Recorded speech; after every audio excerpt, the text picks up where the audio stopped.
여러 가지로 표현될 수 있는데 그중에 믿음의 대표적인 대표성이 뭐냐 하면 바라보는 것입니다. 크신 하나님, 그 하나님의 능력, 하나님을 바라보는 것을 믿음이라고 합니다.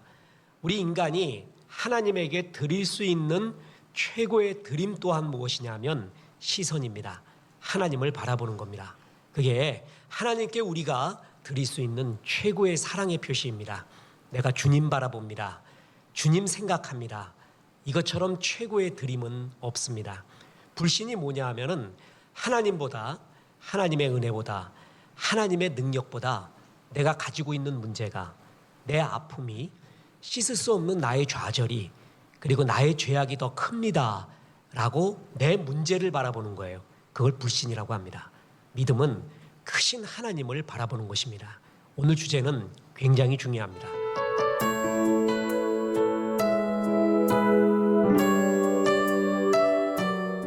미국 일리노이 대학에서 재밌는 실험을 한 적이 있는데 이 대학 농구팀을 A, B, C로 나누어서 A팀은 열심히 슈팅 연습을 하게끔 했고요. B그룹의 사람들은 슈팅 연습을 시키지 않습니다. C그룹도 슈팅 연습을 하는 대신에 30분 동안에 자기 마음속에서 내가 지금 골링을 넣고 있다라는 거를 그려보라고 얘기했어요. 그리고 나는 계속 실력이 향상되고 있어 라는 거를 마음속에 상상해 보라고 했습니다. 이게 그 유명한 이미지 트레이닝입니다. 그래서 한 달이 지났습니다. 예상한 대로 훈련을 하지 않는 A그룹은 실력이 향상되지 않았습니다. 훈련을 열심히 했던 훈련을 하지 않았던 B그룹은 실력이 향상되지 않았어요. 근데 훈련을 했던 A그룹은 25%의 실력이 향상됐고요. 훈련을 하지 않고 이미지 트레이닝만 했었던 C그룹 선수들도 25%의 상승을 했다는 것입니다. 이 유명한 이미지 트레이닝에 대한 이야기입니다. 그래서 선수들은요, 경기하기 전에 이미 바라봐야 돼요. 제가 설교 때 어느 육상 선수 코치의 이야기를 많이 하잖아요. 높이 뛰기. 높이 뛸 때 저 장애물을 어떻게 넘을까? 마음부터 넘기라는 거예요. 네 마음이 먼저 넘어가야 된다. 마음이 넘어가지 않으면은 몸이 넘어가지 않는다는 거예요. 이미지 트레이닝 그렇게 중요합니다. 이걸 할 수 있다라는 생각과 이미지를 먼저 그려본다. 그러지 않고 하는 거하고는 엄청 차이가 나는 거예요. 탁구 선수들이요, 테니스 선수가요, 축구 선수가 승부차기를 넣기 전에 중얼중얼합니다. 중얼중얼이 여러 가지가 있는데 하나님 신앙이 있는 사람은 기도하겠죠. 주님 넣게 해주십시오. 주께 영광 돌리게 해주십시오. 중얼중얼할 수가 있어요. 근데 신앙이 없는 사람이 뭐라고 말하는 줄 아십니까? 할 수 있어. 집어넣었지. 난 할 수 있어. 라고 이미 이미지가, 마음과 생각이 꼬링을 한 거예요. 그걸 이미지 트레이닝이라고 합니다. 하나님이 이 귀한 법칙을 예수를 믿지 않더라도 이미 일반 은총으로 사람들의 마음 가운데 굉장히 많이 집어넣나 봅니다. 우리는 두 가지의 집에서 삽니다. 하나는 내가 말한 말의 집에서 살고요. 또 하나는 내가 바라본 바라봄의 집에서 살게 됩니다. 말은 존재의 집입니다. 내가 말을 하잖아요. 그러면 말을 하는 것은 나의 집을 짓고 있어요. 말이 집을 짓고 있어요. 그래서 나는 참 행복할 거야. 나는 하나님의 은혜로 계속 잘 살 거야. 그럼 그게 집을 지어줘요. 그래서 그 집은 어떤 집이냐 하면은 행복한 집, 잘 사는 집에서 살아요. 그런데 내가 또 말로 집을 짓습니다. 나는 갈수록 되는 게 없어. 아무것도 안 돼. 나는 결국 망할 거야 라고 말하잖아요. 그게 나의 집을 지어요. 그 집은 어떤 집이에요? 망하는 집이에요.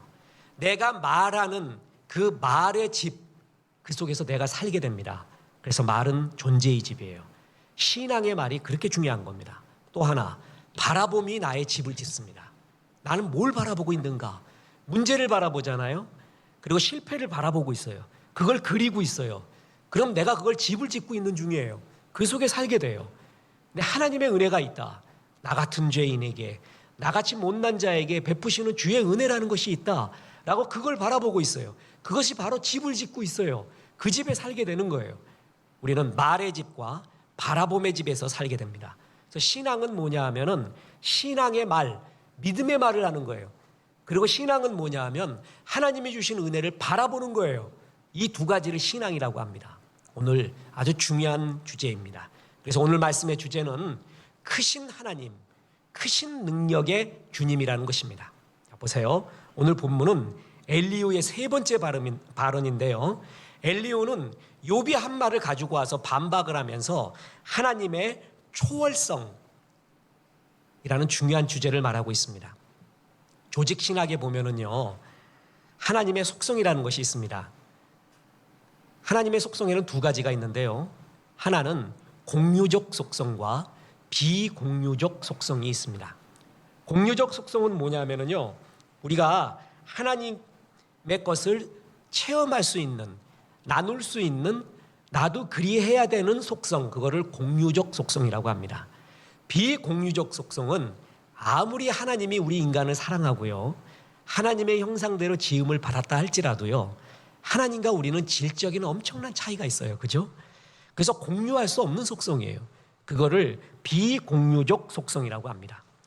공유적 속성에는요, 하나님의 사랑, 인자하심, 용서, 거룩함, 이런 것들을 공유적 속성이라고 합니다. 그래서 내가 거룩하니 너희도 거룩할지어다 라는 구절이 있죠.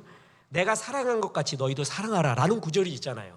하나님의 속성이 거룩과 사랑인데 이것은 너희도 할 수 있다. 너희도 할 수 있게끔 내가 힘을 불어넣어준다. 그래서 너희도 이것을 이루어서 하나님의 앞에서의 성화를 이루어라 라고 말하는 게 공유적 속성이에요. 그런데 비공유적 속성이라는 것이 있습니다. 뭐냐면 무소부재, 전능하심, 자존성, 불변성, 무한성. 여러분, 이런 거는 아무리 하나님의 형상대로 지음받은 인간이라 할지라도 우리하고는 다른 속성, 흉내낼 수도 없는 겁니다. 그래서 하나님이 내가 전능하니 너희도 전능해라 그런 소리 하지 않습니다. 그걸 비공유적 속성이라고 합니다. 교만이 무엇이냐 하면은 하나님의 비공유적 속성, 다시 말해서 하나님의 영역에만 있는 것을 마치 나에게도 있는 것인 양, 나도 그렇게 할 수 있는 것인 양 뻐기는 거, 그걸 교만이라고 합니다. 하나님, 이것은 정말 심한 교만이고 하나님이 기뻐하지 않습니다. 지금 엘리후의 세 번째 발언에서는요, 하나님의 비공유적 속성, 다시 말해서 무한 초월성을 이야기하고 있어요. 이 말은요, 일면으로는 맞고 일면으로는 틀립니다. 자, 그 말의 의미가 무엇인가? 욥의 발언을 엘리후가 끌고 오거든요. 그러면서 욥이 나의 의의가 하나님께로부터 왔다라는 말을 했습니다. 여러분, 이 말을 약간 왜곡도 했지만은 엘리후는 잘못됐다고 이렇게 지적합니다. 욥기 35장 2절에 그대는 이것을 합당하게 여기느냐? 그대는 그대의 의의가 하나님께로부터 왔다는 말이냐?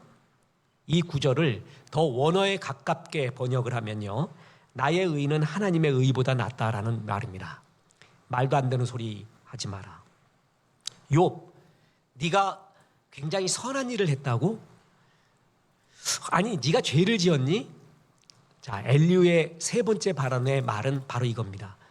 네가 죄를 지어도 하나님은 그냥 웃긴 일이야.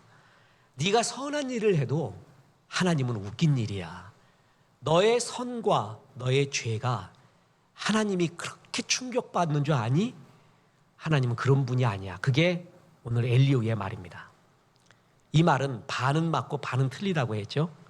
자, 보세요. 욥기 35장 3절에 보면 그대는 그것이 내게 무슨 소용이 있으며 범죄하지 않는 것이 내게 무슨 유익이 있겠느냐고 묻지만은, 야, 너의 범죄함, 너의 죄악됨 하나님 앞에 큰 문제 아니야.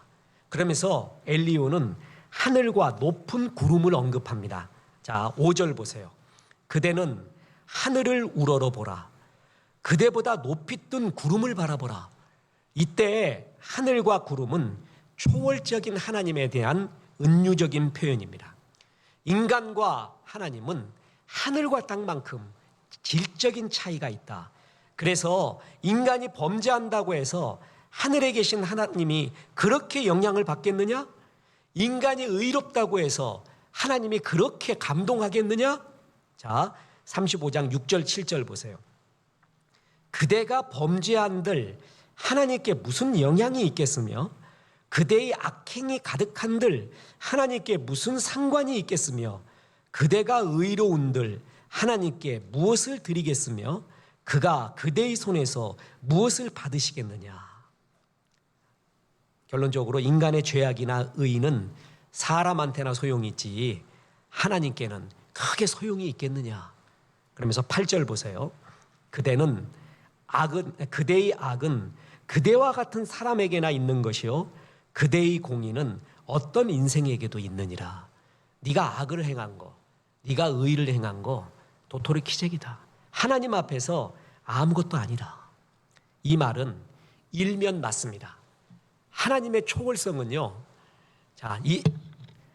우리의 어떤 큰 행위가 하나님한테 크게 부자가 되고 거지가 되는데 영향을 미치지 않습니다. 자, 예를 들어 보겠습니다.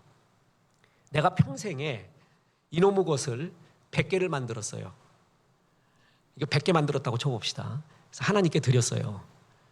하나님은 말씀 하나로 이거를 1억 개도 만들어요. 1조 개도 만들어요. 너의 선행이 하나님께 무슨 그걸 갖고 자랑할 수 있겠느냐, 이런 면에서 말하잖아요. 그럼 그 말이 맞아요. 자, 내가 무엇을 드림으로 하나님이 부자가 되고 무엇을 안 드림으로 하나님이 거지가 되는 게 아닙니다. 그죠? 하나님은 나의 선행에 부자가 되고 거지가 되지 않는 초월성을 가지고 있습니다. 이런 의미에서는 엘리후의 말이 맞습니다. 그러나 하나님의 또 하나의 속성 중에 하나는 초월성뿐만이 아니라 내재성을 가지고 있습니다.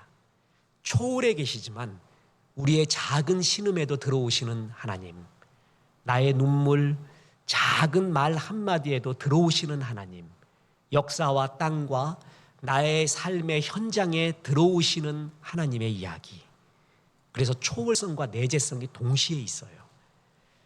욥이 했던 행동이요, 의로운 행동이요, 욥이 했던 죄악된 행동이 하나님의 마음으로 움직일 수도 있다라는 얘기입니다. 그죠? 반은 맞고 반은 틀린 얘기예요. 그럼에도 불구하고 하나님의 초월성과 내재성을 합치잖아요. 그러면 이런 말은 나옵니다. 하나님은 크신 하나님이라는 것입니다.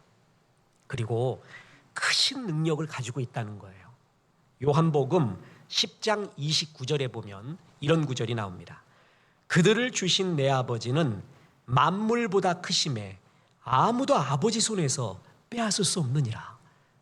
개역 한글에서는요, 만유보다 크다고 했어요. 참 이 말이 더 멋져요. 만유보다 크신 하나님, 그 하나님이 나를 잡고 있다. 그 하나님이 초월된 행동도 하시고 내재된 행동도 하시지만 둘의 공통점은 뭐냐 하면 크신 하나님이다, 크신 능력이 있다, 이것만큼은 분명합니다. 그래서 두 번째 결론이 있습니다. 그 크신 하나님을, 크신 능력을 바라보라는 것입니다. 이것이 바로 믿음이라는 것입니다. 자, 그래서 문제를 바라보지 마십시오. 그건 불신입니다.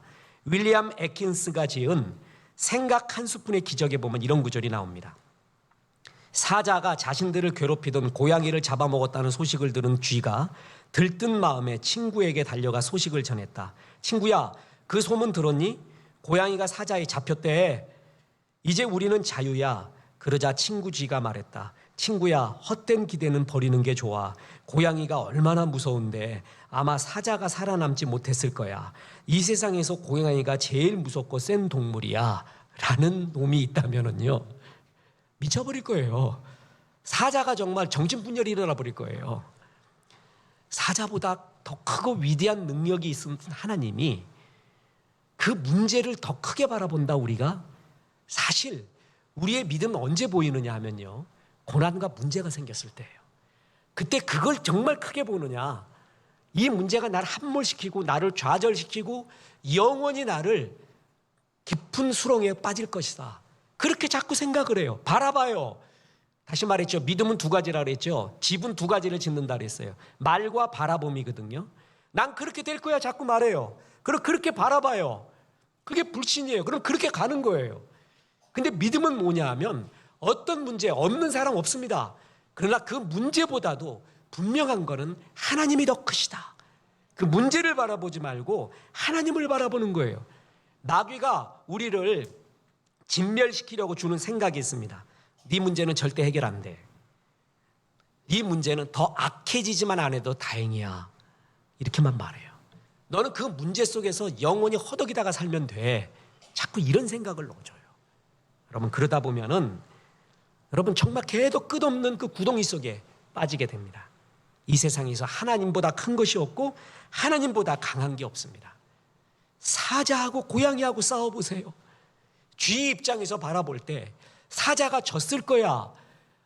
진짜 이렇게 이야기하면은요, 사자가 얼마나 자존심 상하겠어요. 하나님 입장에서 문제가 이겼을 거야, 내 삶에. 하나님이 자존심 상할 정도가 아니라 어째 이런 놈이 다 있을까, 이런 생각을 하게 될 겁니다. 그렇습니다. 우리의 문제가 아무리 커도요, 하나님의 은혜와 하나님의 능력은 더 큽니다. 자, 베드로가 그랬습니다. 베드로가 예수 바라보고 갔을 때 바다 위를 걷습니다. 하나님의 능력이 나타나는 거예요. 근데 그가 빠져들어가죠? 뭘 바라보는 거예요? 파도를 봅니다. 바람을 봅니다. 문제를 보기 시작한 거예요. 그래서 마태복음 14장 29에서 31절에 이런 구절이 나옵니다. 오라 하시니 베드로가 배에서 내려 물 위로 걸어서 예수께로 가되 바람을 보고 무서워 빠지는지라 소리질러 이르되 주여 나를 구원하소서 하니 예수께서 즉시 손을 내밀어 그를 붙잡으며 이르시되 믿음이 작은 자여 왜 의심하였느냐 하시고, 이때 이 말도 되게 고마운 게 믿음이 없는 놈아 그러지 않았어요. 믿음이 뭐라 그랬어요? 작은 자요. 작아. 믿음이 있긴 있는데 작은 게 문제예요. 그죠? 근데 뭘 보고 빠져들어갔다고요? 바람을 보고. 성경의 해석까지 하고 있죠. 바람과 파도를 보는 거예요. 그랬더니 어느 날 어떤 성경학자가 이걸 보고 멋진 상상을 합니다. 베드로 옆에 의심 많은 도마가 있었대. 그래갖고 도마가 이렇게 말했대. 바람 봐라, 파도 봐라. 그랬더니 베드로가 그걸 보자마자 빠져갔다는 거예요. 아주 재미난 상상이죠. 믿음대로 살려고 하는데 꼭 옆에 이렇게 염장질하는 놈들이 있습니다. 믿음을 갉아먹는 사람들이 있어요. 여러분, 믿음이 없잖아요. 믿음이 내가 작잖아요. 그럼 믿음을 크게 하는 방법을 가르쳐 드릴게요. 내 믿음을 갉아먹는 그 어떤 것과 접촉을 되도록이면 피하십시오. 되도록 접촉을 피하세요. 내가 아직 믿음이 감당하지 않잖아요. 어려운 신학서적, 비비 꼬운 이야기 듣지 마세요. 일단 성경부터 보세요. 유대인들은요, 스토리텔링을 성경에서 해석도 안 가리키고 무조건 10살 전까지 모세 오경을 갖다 무지하게 달달 외우게 해요. 그걸 완전히 머릿속에 있잖아요. 그 다음에 해석을 가르쳐줘요. 그 다음에 문제에 대한 이야기를 해줘요. 내가 아직 감당할 믿음이 안 되잖아요. 그럼 어려운 거 듣지 마세요. 접촉하지 마세요. 그리고 자꾸 내 믿음을 갉아먹는 듯하고 느끼는 문화를 접하거나 이러잖아요. 그럼 피하세요. 그게 답이에요. 의심 많은 도마가 내가 지금 예수 보고 달려가고 있는데 바람 봐라, 파도 봐라, 되게 크네. 베드로가 그거 보자마자 빠져들어간 거예요. 멋진 상상 아닙니까? 여러분, 문제를 바라보면 다 빠져갑니다. 정말 괴로울 때가 어느 때냐면 문제 바라볼 때예요. 내 고난 바라보고요, 괴로움 바라볼 때예요. 또 하나 말씀드리겠습니다. 언약궤를 보십시오. 언약궤에 대한 교훈이 이 믿음에 대한 교훈에 얼마나 좋은 표상이 되는지 모릅니다. 자, 언약궤에는 그냥 간단히 말해서 상자예요. 상자. 네모난 상자예요. 근데 그 언약궤의 뚜껑 있잖아요. 뚜껑을 가리켜 뭐라 그러냐면 은혜의 보좌, 시은소라고 말합니다.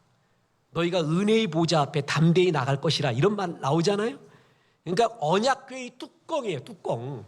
그 뚜껑이 은혜의 보좌 시은소라고 합니다.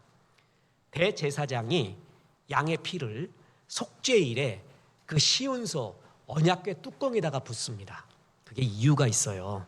자, 언약궤 속에는요 3가지가 들어가 있어요. 뭐냐 하면은 십계명 돌판, 깨진 돌판, 아론의 쌍난 지팡이, 그리고 만후, 만나가 들어가 있다고 얘기했죠. 이스라엘 백성이 언약궤가 굉장히 궁금했어요. 그걸 들여다보고 싶었나 봐요. 그래서 그걸 만지고 들여다보는 순간엔 다 없어버립니다. 죽어버립니다. 다 만지면 죽어버려요. 이유가 있어요. 그 뚜껑 열고 들여다보잖아요. 그 3가지는요 인간의 죄악의 상징이에요. 깨진 돌판은 뭘 상징하는 거예요? 하나님의 율법을 주셨잖아요. 그 율법을 거부한, 그래서 금송아지를 섬기려 했었던 그 사람들의 죄악, 하나님의 율법을 거부한 죄악이 들어가 있죠. 아론의 쌍난 지팡이는 뭐예요? 못나건 잣나건 간에 하나님이 세운 권위였단 말이에요. 그 권위에 도전한 것이 아론의 쌍난 지팡이예요. 그리고 만나가 뭐예요? 하나님의 축복이었어요. 기적적인 축복이었거든요. 이게 무엇이냐 하고 감동할 정도로의 하늘의 양식, 영어 성경에 의하면 엔젤스 푸드, 천사의 음식이었어요. 전투식량보다 그냥 비교할 수가 없었어. 그거는 그렇게 맛있었단 말이에요. 그런 음식, 기적적인 거를 보고 난 다음에 처음엔 이거예요. 와, 이게 뭐야? 와, 이게 뭐야? 그러더니 그 다음에는 이게 뭐야? 이게 뭐야? 스팸이란 말이 거기서 나온 거예요. 스팸 메일. 놀라지 않고요. 이게 뭐야? 이렇게 돼버렸어요. 축복을 원망으로 바꿔버린 상징이 만나라 말이에요. 그러니까 언약궤 뚜껑을 열어보는 순간에 하나님의 말씀을 거부한 율법 조가리가 거기에 있죠. 하나님의 권위를 무시해버렸던 아론의 쌍론 지팡이가 있죠. 또 하나 하나님의 축복을 거부하고 원망으로 바꿔버렸던 만나가 거기에 있죠. 우리의 죄악이 거기 들어가 있는 거예요. 쉽게 이야기할까요? 언약궤 뚜껑 열고 보는 순간에 살아남은 사람 하나도 없다는 거예요. 더 쉽게 표현해 보겠습니다.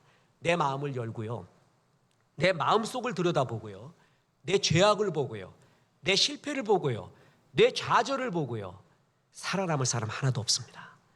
그래서 그걸 닫아버린 거예요. 없는 게 아니라 하나님이 닫아버린 거예요. 그래서 그거를 은혜의 보좌라고 하는 거예요. 은혜의 보좌.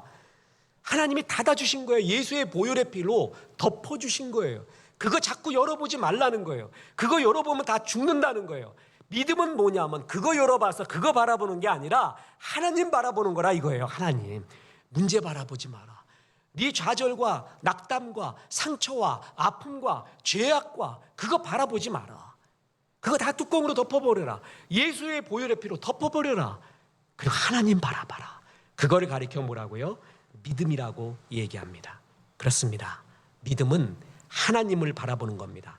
그래서 히브리서 12장 2절에 보면 이런 구절이 나옵니다. 믿음의 주여 또 온전하게 하시는 이인 예수를 바라보자. 이걸 믿음이라고 하는 거예요. 처음에 이야기했죠. 믿음은 바라보는 거예요. 그리고 우리가 하나님께 보세요. 이거 100개 만들어준다고 해갖고 하나님이 부자가 됩니까? 내가 이걸 안 만들었다고 하나님이 거지가 되냐고요. 내가 헌금 조금 드렸다고 하나님 졸지에 부자가 돼버리고 헌금 안 드렸다고 하나님이 거지 되냐고요. 우리 편에서 정말 웃긴 얘기잖아요. 하나님을 거지로 만들면 안 돼요. 우리가 하나님께 드릴 수 있는 최고의 선물은요, 시선이에요. 시선. 내 시선을 어디로 드리느냐. 내 시선이 돈으로 가 있어요. 내 시선이 이생의 자랑으로 가 있어요. 내 시선이 내 아픔으로만 가 있어요. 여러분, 그건 사랑이 아니에요. 사랑은 그를 바라보는 거예요. 그죠? 그를 바라보는 게 사랑이에요. 사랑은 시선이에요. 우리가 하나님께 드릴 수 있는 최고의 드림은 주님을 바라보는 거예요. 다윗이 정말 잘한 게 뭔지 아십니까? 다윗이 도덕 윤리적으로 보면요, 말도 안 됩니다. 사울 왕보다도 못합니다. 그가 현실에 지금 나타났다면요, 목사뿐만 아니라 장로뿐만이 아니라 찬양 인도자뿐만이 아니라 아무것도 안 됩니다. 그러나 그에게 한 가지가 있어요. 그는 어떤 경우든 주님을 바라봐요. 그 주님을 바라보는 애틋한 시선이 있었단 말이에요. 하나님이 그걸 그렇게 좋아한 거예요. 다시 말합니다. 네가 의의가 있어봤자 얼마나 있겠고 네가 드린다면 얼마나 드릴 수 있겠느냐.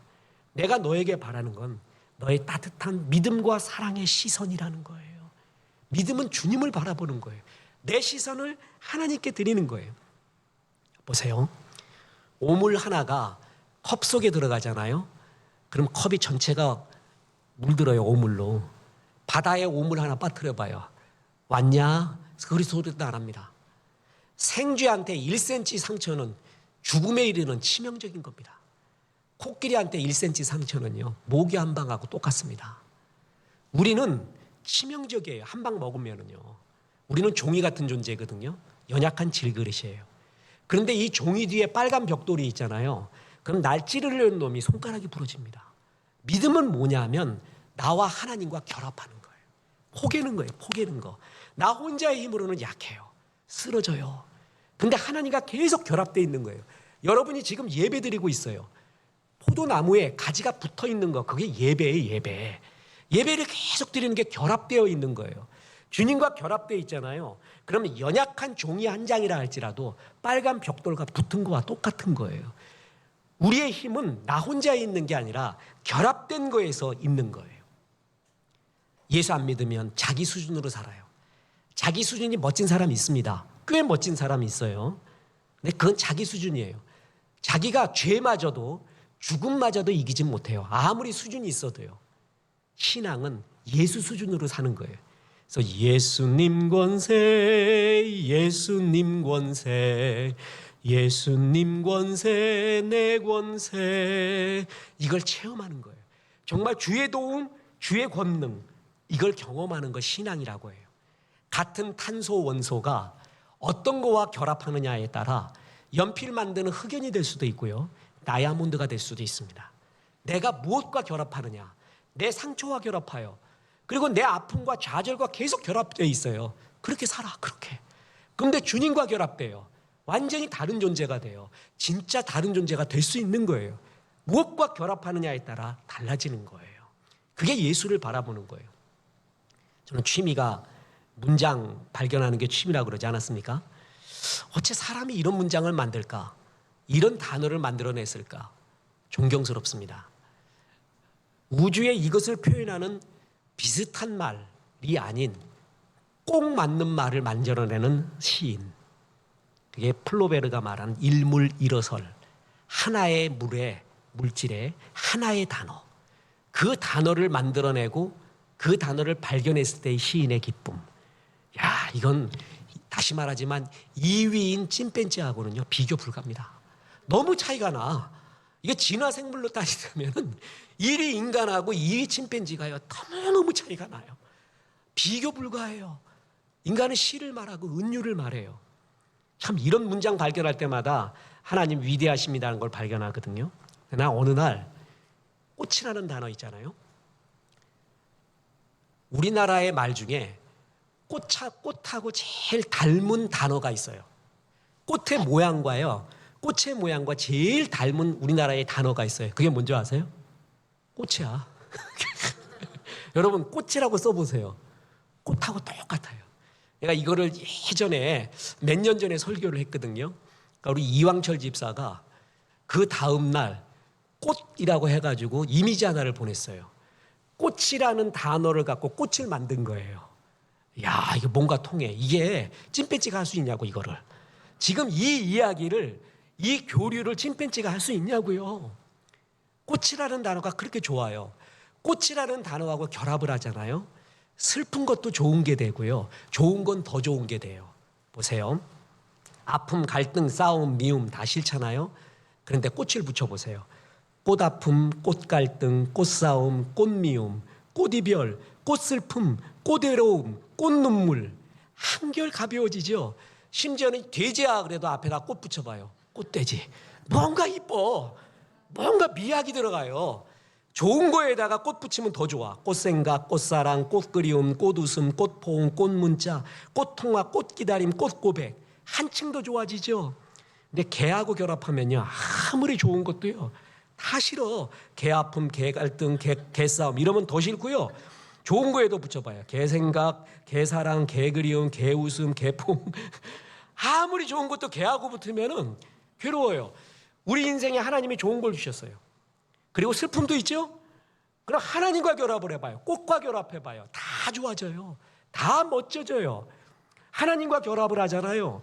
그러면 내가 슬펐던 것도요, 고난도요, 야, 그 고난이 오히려 하나님 나라에 더 유익이야 할 말이 있게끔 만들어요. 하나님이 결합하면 완전히 다른 걸로 변해요. 그런데 하나님 떠난 다른 이상한 마귀의 것과 결합하잖아요. 아무리 좋은 것도 나쁜 것이 돼버립니다.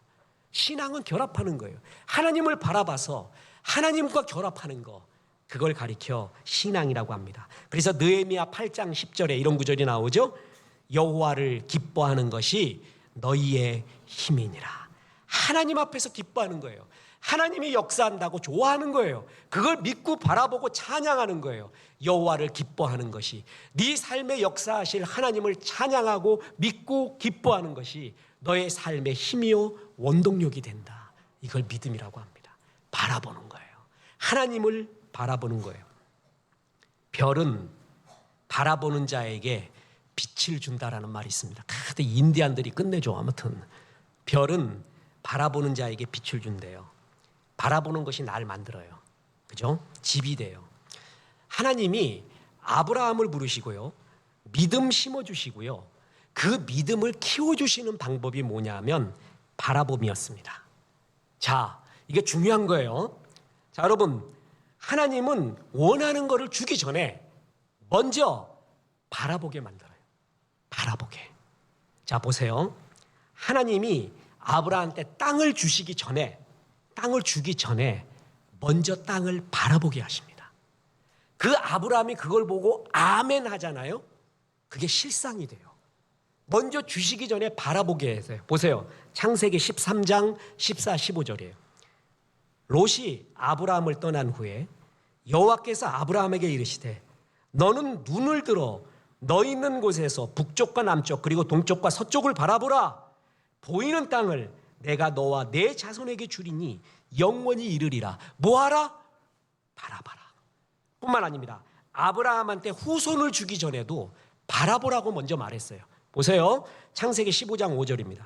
그를 이끌고 밖으로 나가 이르시되 하늘을 우러러 무별을 셀 수 있나 보라.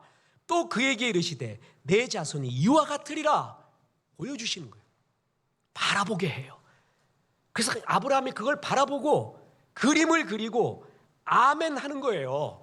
그때 그것이 실상이 되는 거예요. 하나님 나라의 법칙이 바라보게 해요. 자, 예배는 두 가지로 얘기하죠. 예배 보러 가자, 예배 드리러 가자죠. 두 개 다 맞아요. 예배 때는 보는 거예요. 주께서 내게 주신 비전과 꿈과 소원을 보는 거예요. 하나님이 예배 때 바라보게 해줘요. 바라보게. 그 그림을 그려야 돼요. 그래서 아멘 그걸 바라보고 있어야 돼요. 그리고 그것을 이미지로 받아들여야 돼요. 여러분, 그 말씀으로 나에게 그림을 그려주시거든요. 꿈을 보여주시거든요. 그걸 바라보는 거예요. 그리고 아멘하고 내 속으로 삼키는 거예요. 그때 실상이 되어가는 겁니다. 그렇습니다. 구체적으로 꿈이 현실이 되기 전에 바라보는 것이 먼저 있습니다.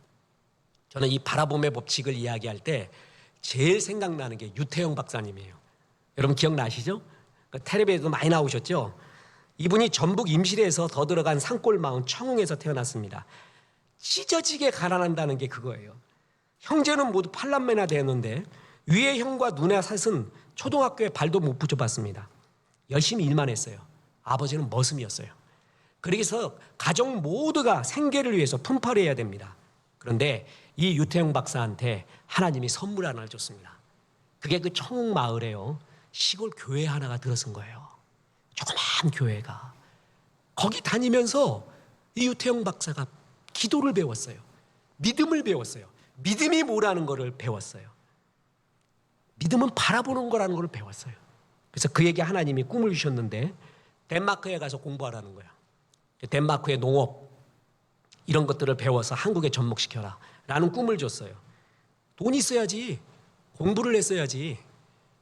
이 박사님이 하나님이 바라보라고 했지 아멘 하고 나서 덴마크 왕한테 편지를 보냅니다. 편지를 보낸 후에 덴마크에 가서 공부하는 자기 자신을 바라보기 시작했어요. 여러분 정말 웃긴 일이거든요. 저는 세계 유명한 분들한테 저도 이메일 보낸다 그랬잖아요. 내가 이때까지 답변 못 받는 이유를 내 이분 통해서 알았어. 바라보지를 않았어. 내가 바라봤어야 돼요. 유발 하레리한테 보냈다. 누구한테 보냈다. 아, 답변이 올 거다. 그럼 난 이렇게 준비해야지. 이랬어야 되는데 내가 이때까지 가만 보니까 보고 안 올 거야 그랬어. 이 이메일은 안 오니까 안 올 거야 그랬어요. 그리고 그걸 당연하게 받아들였어요. 내가 정말 문제가 있었더라고. 나 이제 바꿔버렸어. 바라보겠어요. 아, 올 거야. 그럼 내가 이런 답변 준비해야지. 네, 이렇게 딱 준비하고 있습니다. 바라봐야 돼요. 유태영 박사님은 덴마크 왕한테 보냈다니까. 시골 촌놈이. 그리고 벌써 갔어. 벌써 간 걸 바라보고 있어요. 가서 어떻게 공부해야지? 라고 바라보고 있었어요. 그게 국민일보에 간증문이 나왔습니다. 그래서 제가 직접 읽어드리겠습니다. 이미 나의 마음은 바라봄의 법칙에 따라 덴마크에 가 있었다.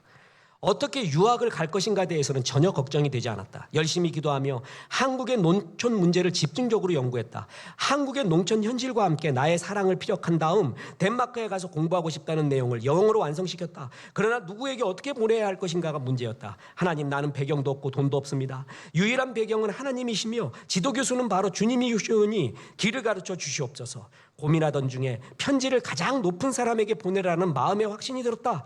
가장 높은 사람이 왕인지 대통령인지 몰랐기 때문에 도서관 가서 확인한 다음에 거폰 봉투를 이렇게 썼다. 프레드릭 9세 국왕 코펜하겐 덴마크. 이것이 하나님 뜻이라면 반드시 좋은 소식이 있을 것이다. 나는 이를 위해 13년 동안이나 하나님께 기도를 드려왔다. 하나님은 전지전능하신 분이기 때문에 불가능이 없다. 40일쯤 지나서 편지 한 통이 날아들었다. 그것은 바로 덴마크 국왕과 국왕 보좌관으로부터 온 것이었다. 며칠 후에 덴마크 외부성으로부터 편지가 왔다. 왕복 비행기표까지 동봉되어 있었다. 하나님 감사합니다. 시골뜨기 소년에게 해외 유학의 길을 열어주신 하나님, 당신의 크신 사랑이 넘치옵니다. 미친 사람이라니까요. 근데 이 사람은요, 예배 때 하나님의 꿈을 줬어요. 이거는 설명할 길이 없거든요. 짜장면을 먹어봐요. 그럼 설명할 길이 없어요. 그리고 그냥 바라봤어요. 국왕한테 보냈어요. 그리고 바라보고 있는 거예요. 먼저 된 거야. 믿음은 바라는 것들에 뭐라고요? 실상 됐다라고 바라보고 준비하고 있었어요. 이런 배짱이 어딨냐고. 이 바라봄으로써 주님이 정말 축복해서 그 마음의 꿈대로 이루어져 갔던 거예요. 나는 이분의 간증이 참 감동 있는 이유가 있습니다. 제가 목회를 하잖아요. 그리고 지금 하나님이 주신 꿈을 이루잖아요. 그 전에 정말 하나님의 법칙이 있습니다. 바라보게 해요. 먼저 바라보게 해요. 목회의 그림을 하나님이 먼저 기도 중에, 말씀 읽는 중에, 심지어는 설교 중에 그림을 그려줘요. 그림이 그려져요. 그리고 출판을 하잖아요. 방송을 하잖아요. 지금 출판과 방송에 또 하나의 그림이 그려져 있습니다. 먼저 그림을 그려주더구만요. 그걸 바라보고 이게 정말 주의 영광을 위해서 그러길 원합니다 그러잖아요. 그러면 먼저 하나님이 그림 그려줘요. 영상이 떠올라요. 그걸 바라보게끔 해요. 그 바라보는 대로 되는 거예요. 이거 어떻게 설명할 길이 없습니다. 하나님이 말씀으로, 기도로, 성경을 보는데 먼저 하나님이 그림을 주는구나. 바라보게 하는구나. 아브라함에게 땅 주기 전에, 아브라함에게 후손 주기 전에 땅을 바라봐라. 하늘의 별을 바라봐라. 여러분, 예배 때 보는 거예요. 예배 때마다 기도를요, 주님 주신 꿈을, 주님이 나에게 이루고자 하는 멋진 계획을 보게 도와주옵소서라고 기도를 해보세요. 그걸 사모하는 마음으로 와봐요. 그림이 그려져요. 그럼 그걸 계속 바라보는 거예요.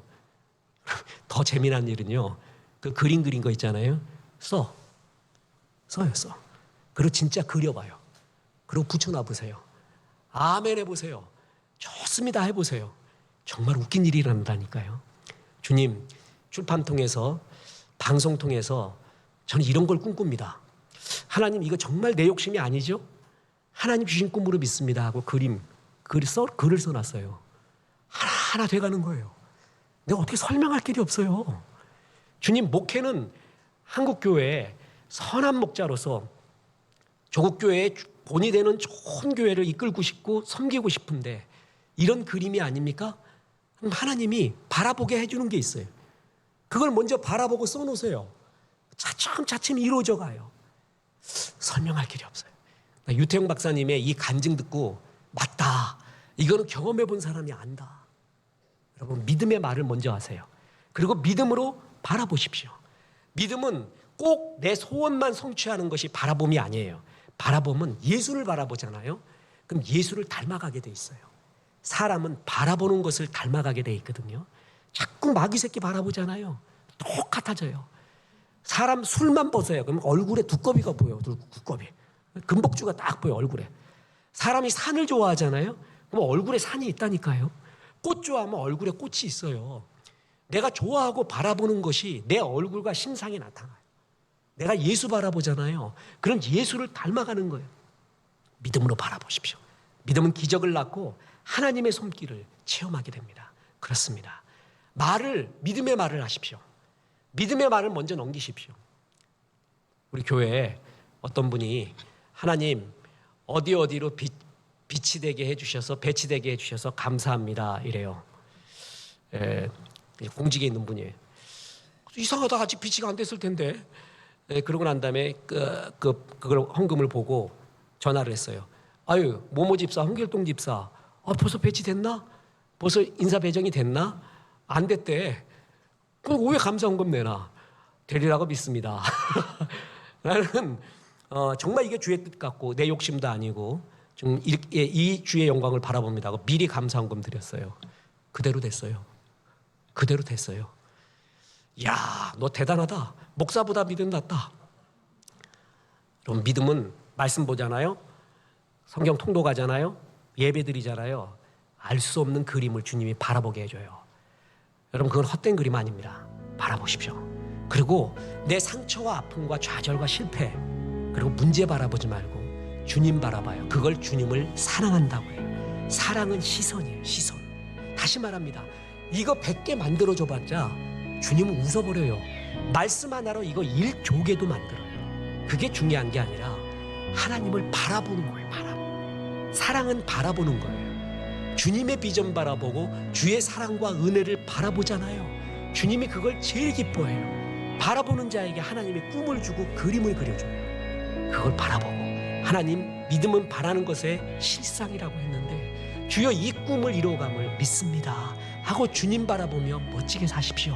그래서 그 그림대로 되어 가십시오. 그래서 살아계신 하나님을 내 삶을 통해 체험하시기를 주 예수의 이름으로 축원합니다.